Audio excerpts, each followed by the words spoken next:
All right, today we're going to use sheets to create a seedling tracker for all the little plants we start in our greenhouse. On your seedling tracker, you'll notice the first two plants are missing. So if I look back at my slides for today, slide 3 tells me the first two listed are beans and broccoli. I'm going to add them in right here under seedling.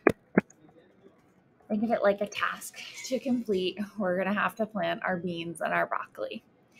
I want to make sure that I have a name for my sheet. I wrote model seedling tracker. Yours should say your name up here and seedling tracker. If you have any more information you want to add, you enter it into this top field. Come on, bud. Sorry, I'm kicked out of my classroom. All right, so the next thing we're going to do is we really want the titles to stand out. I don't want them to blend in with the rest of my tasks. So I can click on one and it'll highlight the whole row, and then I'm just going to hit bold. Awesome. I also noticed that like transplant outside is kind of running into my next column. So I'm going to do this thing called text wrapping. You can find it right here on your toolbar. If I wrap my text, you'll see it bumps transplant outdoors down to a second line. So instead of overlapping to the other column, it has plenty of space so that I can read it clearly. All right. I also want to make sure that no matter how many things I add to my list, I can always see this very first row. In order to do that, I need to freeze it. Whenever I get stuck and I have a hard time finding something in all these menus, if you just type pretty much any word into the help, like freeze, ta-da, all the information you need comes up right here. I want to freeze the top row, freeze one row, and voila.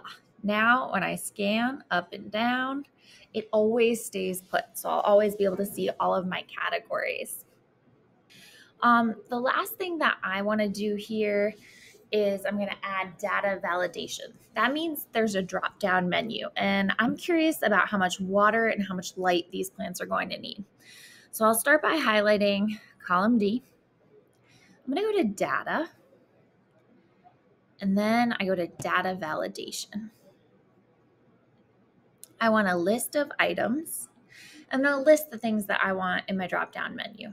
For water, I'm going to say once a day, once a week, and as needed, meaning I water it very rarely. And now if you look here, I have a drop-down menu, so I can pick the appropriate choice for each of my plants. For light, I'm going to do the very same thing. Click on E. It'll highlight the whole column. Go to data, data validation, change it to list of items, and I'm going to enter low light, medium light, full light. And notice I separate each item on my list with a comma. That'll make sure that they are separate items on my drop-down list, okay? For start indoors and transplant outdoors, you can refer back to slide 3.